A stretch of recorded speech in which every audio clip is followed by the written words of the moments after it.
नमस्कार। आज की इस वीडियो तासिका में हम माधवराव सप्रे जी द्वारा लिखित प्रसिद्ध कहानी एक टोकरी भर मिट्टी, इस कहानी पर चर्चा करेंगे। इस कहानी की कथा वस्तु को देखेंगे और इस संपूर्ण कहानी को भी हम एक नज़र देखने का प्रयास करेंगे। तो सबसे पहले चलिए हम इस कहानी को देखते हैं। माधवराव सप्रे जी इस कहानी के लेखक हैं। कहानी है एक टोकरी भर मिट्टी। किसी श्रीमान जमींदार के महल के पास एक गरीब अनाथ विधवा की झोपड़ी थी। जमींदार साहब को अपने महल का हाथा उस झोपड़ी तक बढ़ाने की इच्छा हुई।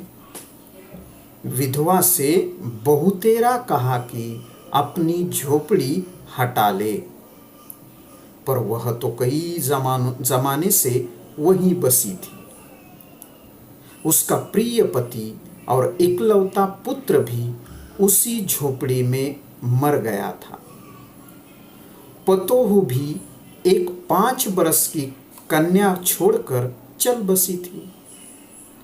अब उसकी पोती इस वृद्ध काल में एकमात्र आधार थी। जब कभी उसे अपनी पूर्व स्थिति की याद आती तो मारे दुख के फूट फूट कर रोने लगती थी। और अब उसने अपने श्रीमान पड़ोसी की इच्छा का हाल सुना, तब से वह मृतप्राय हो गई थी। उस झोपड़ी में उसका मन लग गया था कि बिना मरे वहां से निकलना ही नहीं चाहती थी। श्रीमान के सब प्रयत्न निष्फल हुए। तब वे अपनी जमींदारी चाल चलने लगे। बाल की खाल निकालने वकीलों की थैली गरम कर उन्होंने अदालत में झोपड़ी पर अपना कब्जा कर लिया और विधवा को वहां से निकाल दिया। बेचारी अनाथ तो थी ही, पास पड़ोस में कहीं जाकर रहने लगी।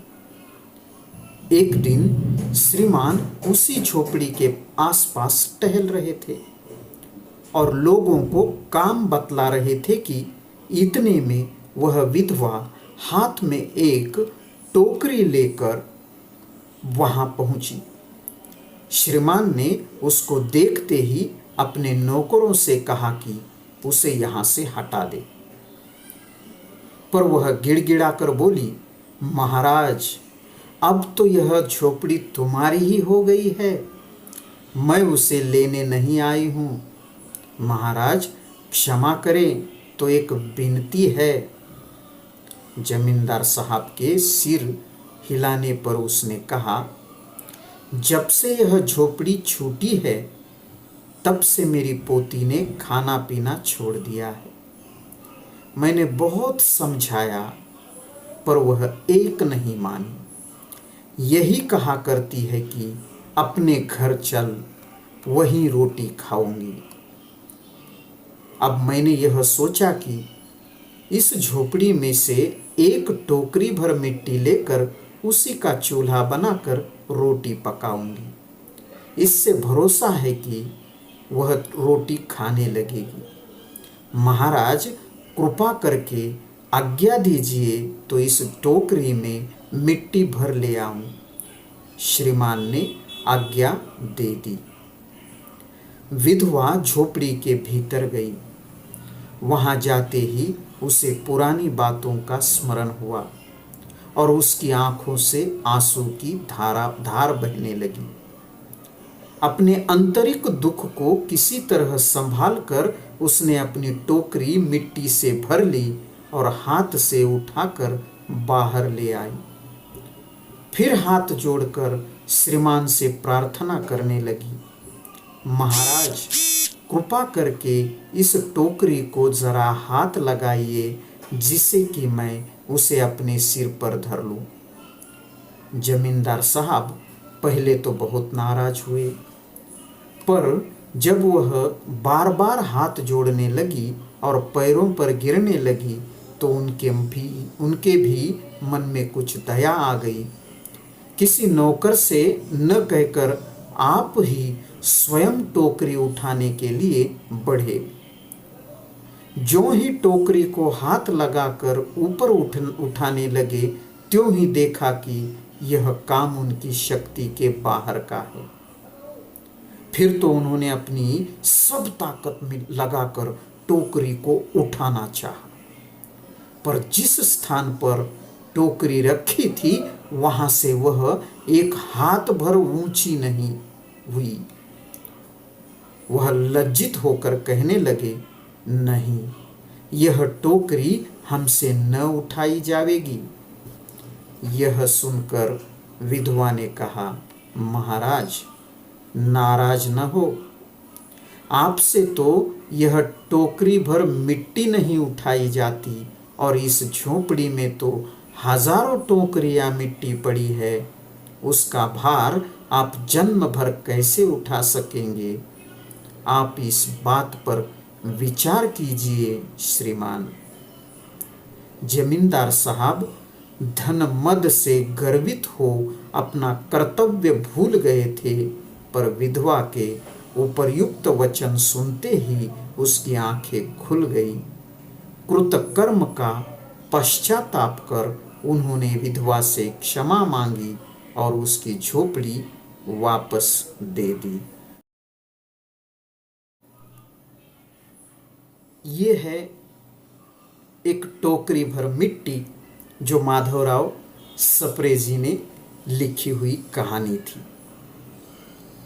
अब हम इस कहानी की मूल संवेदना क्या है, इसका अर्थ इस कहानी में कौन सी बातों का वर्णन किया है, किस विषय पर यह कहानी लिखी है, इस पर चर्चा करेंगे। इसे कहा जाता है कहानी की समीक्षा। कहानी में लेखक कौन सी बात कहना चाहता है, इन उद्देश्यों पर भी हम कुछ चर्चा करेंगे। तो ये जो कहानी है, यह कहानी जमींदारी व्यवस्था का चित्रण करती है।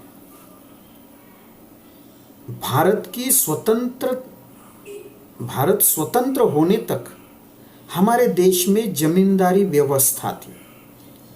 जमींदारी व्यवस्था मतलब गांव का कोई जमींदार हुआ करता था और उस गांव के पूरे इलाके में जितनी भी जमीन हुआ करती थी वह किसी एक दो जमींदारों की हुआ करती थी।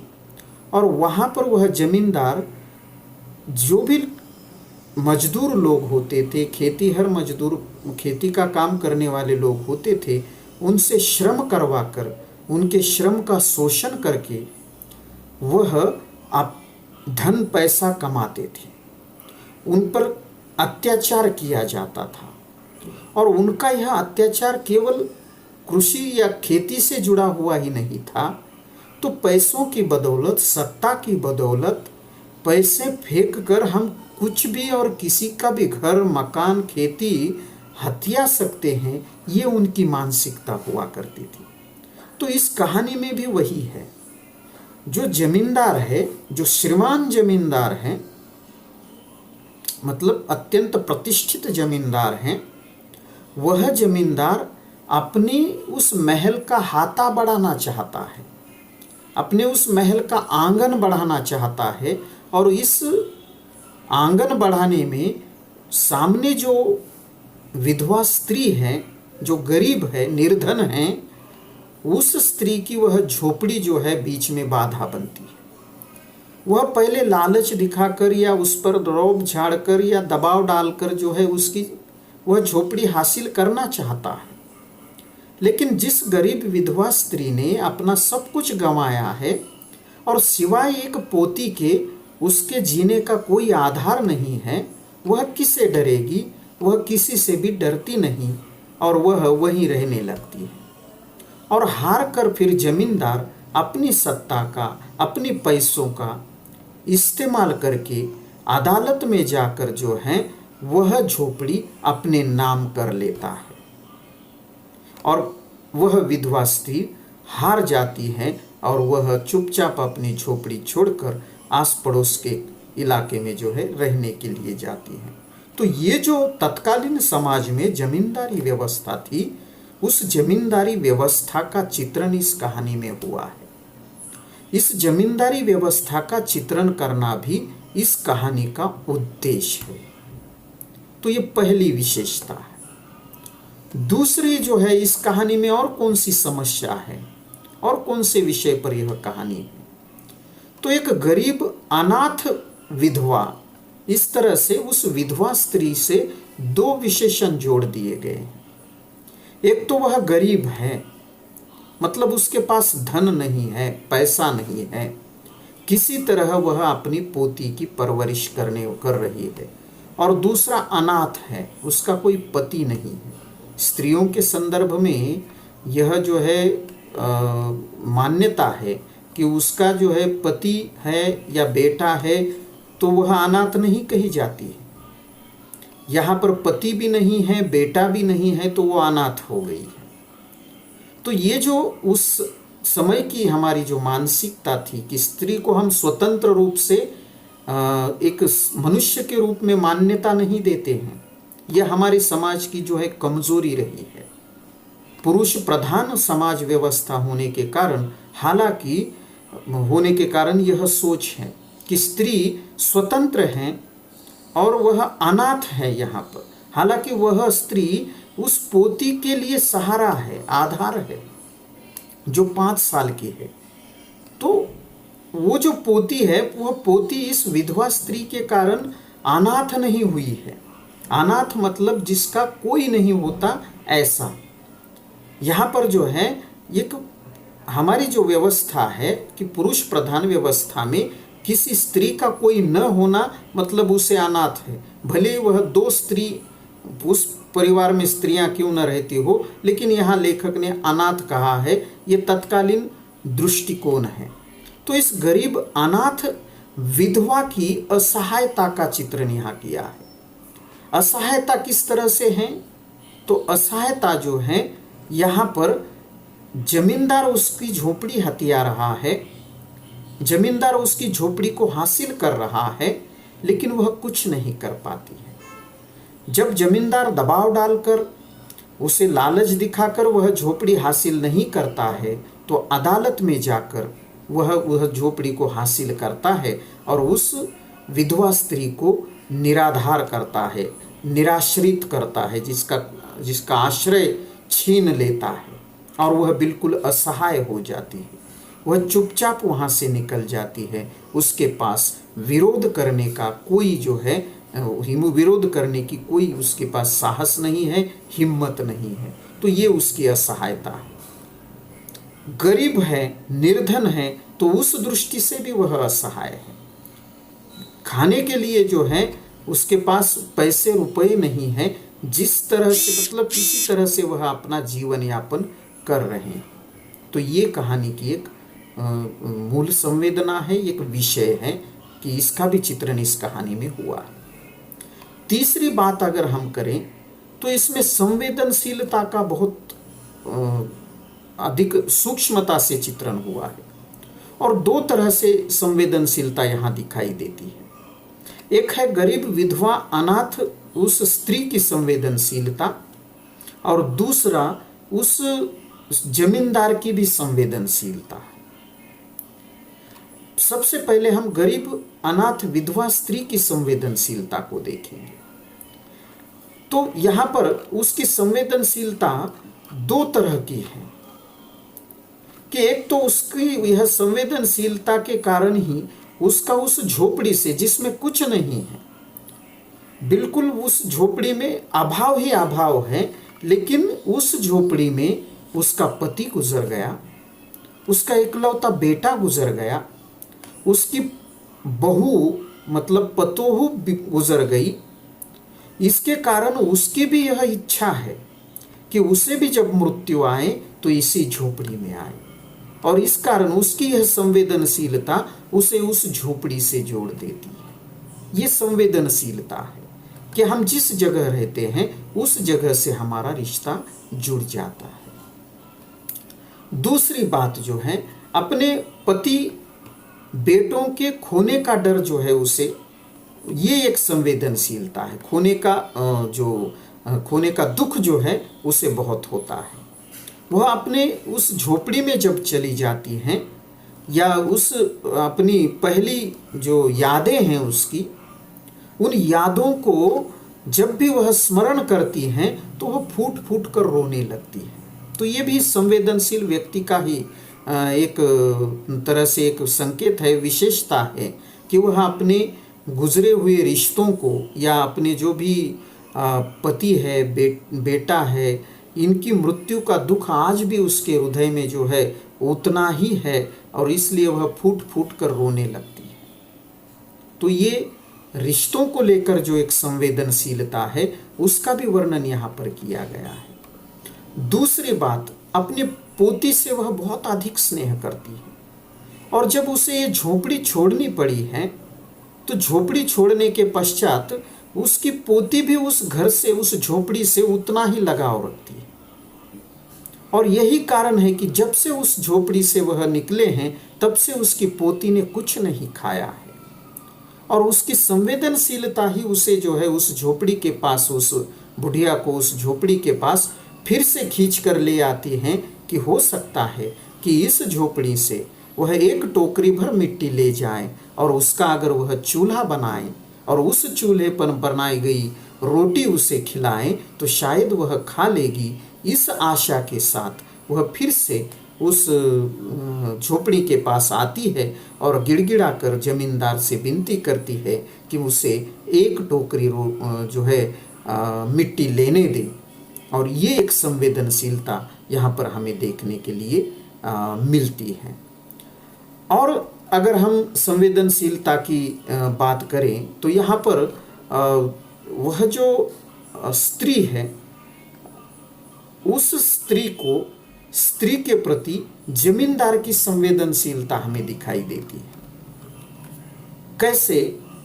तो वह जमींदार के पास आई है, जमींदार से विनती करती है कि वह उसे एक टोकरी मिट्टी लेने दे जिससे वह चूल्हा बनाना चाहती है। जमींदार जो है पहले तो आनाकानी करता है, मना करने की कोशिश करता है, लेकिन जब वह पैर छूने तक आ जाती है तब वह जो है उसे कहता है कि अच्छा ठीक है, ले जाओ।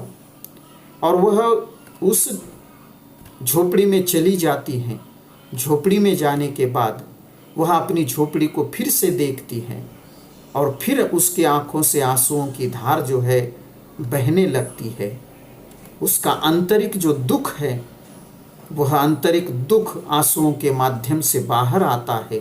किसी तरह से अपने आप को वह संभालती है। यहाँ पर उसकी फिर से हमें संवेदनशीलता के दर्शन मिलते हैं। ये मनुष्य के प्रति संवेदनशीलता हम समझ सकते हैं, लेकिन एक निर्जीव जो है, एक हमारा रहने की जो जगह होती है, उससे जुड़ी हुई ये संवेदनशीलता यहाँ पर हमें देखने के लिए मिलती है। वह अंदर चली गई है, उसने एक टोकरी भर मिट्टी जो है टोकरी में भर ली है, लेकिन अब वह इतनी बेबस है कि वह मिट्टी जो है स्वयं उठा नहीं पाती, और इसलिए वह जमींदार से फिर से विनती करती है कि जो है एक बार नाराज मत होइए, या फिर वह उन्हें विनती करती है कि महाराज कृपा करके इस टोकरी को जरा हाथ लगाइए, जिससे कि मैं उसे अपने सिर पर धर लूं। और वह टोकरी उठाकर अपने सिर पर रखना चाहती। अब जमींदार जो होते हैं वो बड़े नाजुक मिजाज के, जो है आलीशान वैभव विलासिता में जीवन जीने वाले लोग, एक टोकरी भर मिट्टी वो यूं उठा लेगा, इस तरह की उसकी सोच थी।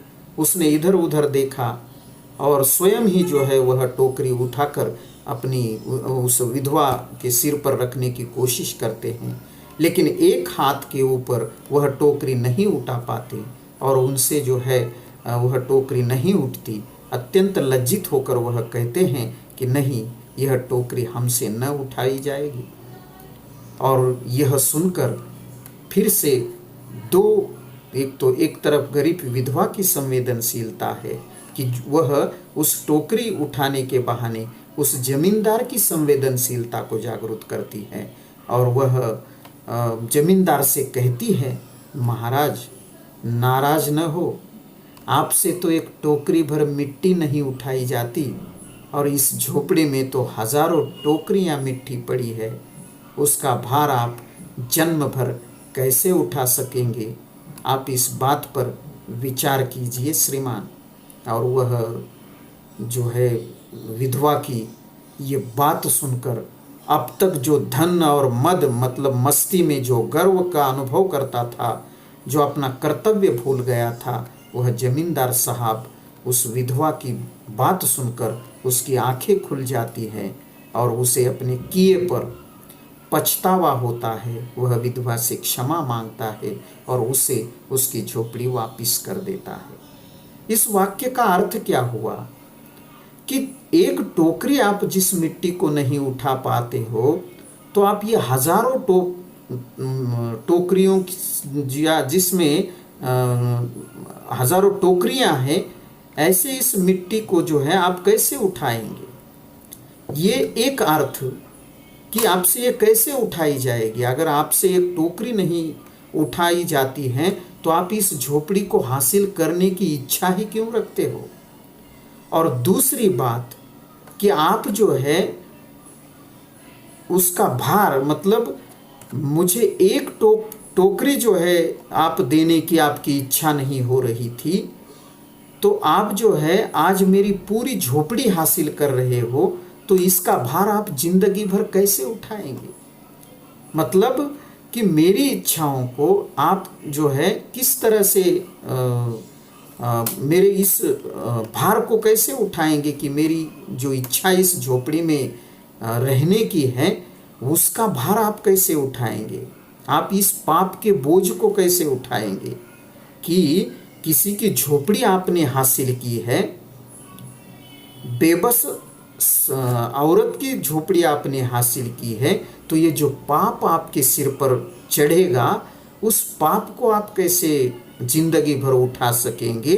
ये बात उस विधवा के द्वारा कही जाती है और फिर उसकी आंखें खुल जाती हैं कि भौतिक रूप से दिखाई जो देता है उस दृष्टि से आपसे एक टोकरी भर मिट्टी नहीं उठाई जाती, लेकिन जो दिखाई नहीं देता मतलब इसका जो कहने का अर्थ है, प्रतीकात्मकता जो है इस कहानी की, कि यहाँ टोकरी भर मिट्टी मतलब ये जो आपसे एक टोकरी मिट्टी का अर्थ यहाँ पर कि आपसे यह पाप का बोझ कैसे उठेगा कि आपने किसी स्त्री को यहाँ से बाहर निकाल दिया है। इस पर जो है जमींदार को पश्चाताप होता है और वह उसकी झोपड़ी वापस कर देता है। यहाँ दोनों की संवेदनशीलता है। जमींदार भी संवेदनशील है, इसलिए संकेतात्मक रूप से कही हुई, प्रतीकात्मक रूप से कही हुई विधवा स्त्री की बात को समझता है। जिसमें संवेदनशीलता होती है वही व्यक्ति ऐसी बातों को समझ सकता है। और दूसरी बात, उस विधवा स्त्री में भी वही संवेदनशीलता है और वह उस संवेदनशीलता से ही अपने हृदय की बात उसे कहती है कि आपने मेरी झोपड़ी हासिल की है, आपने छल कपट से मेरी झोपड़ी हासिल की है, आपने पाप का व्यवहार करके मेरी झोपड़ी हासिल की है, लेकिन ये पाप का बोझ अब जिंदगी भर कैसे उठा सकेंगे? मतलब तूने पाप किया है और ये पाप तुझे जिंदगी भर शांति से जीने नहीं देगा। यही बात अलग अंदाज से वह विधवा स्त्री उस जमींदार को समझाती है। जमींदार की आंखें खुल जाती है और वह झोपड़ी जो है वह उस विधवा स्त्री को दे देता है। कुल मिलाकर अगर कहें तो यह कहानी आदर्शवादी कहानी। क्यों आदर्शवादी कहानी है? इसका कारण यह आदर्शवादी ऐसा इसलिए क्योंकि अंत में सब कुछ अच्छा होता है। वह झोपड़ी विधवा स्त्री को वह जमींदार दे देता है। ये एक प्रकार का आदर्श है समाज में। आज कोई भी व्यक्ति अगर किसी के नाम पर कोई जमीन कोई घर हुआ है तो फ्री में वह व्यक्ति किसी को नहीं देता है, ये सच्चाई है। लेकिन कहानीकार ने इस कहानी के माध्यम से एक आदर्श स्थापित किया है कि जमींदार आंखें खुलते ही वह झोपड़ी जो है उसे दे देता है। तो ये एक आदर्श की स्थापना है कि जमींदारों ने भी अपने कर्तव्यों को नहीं भूलना चाहिए। जमींदारों ने भी अपना कर्तव्य जो है करना चाहिए। और उनका कर्तव्य क्या है? तो किसी का शोषण नहीं करना चाहिए। ये एक तरह का जो है एक आदर्श जमींदार के रूप में यहाँ पर उसे स्थापित करने का भी प्रयास किया गया है। तो ये एक आदर्शवादी कहानी है।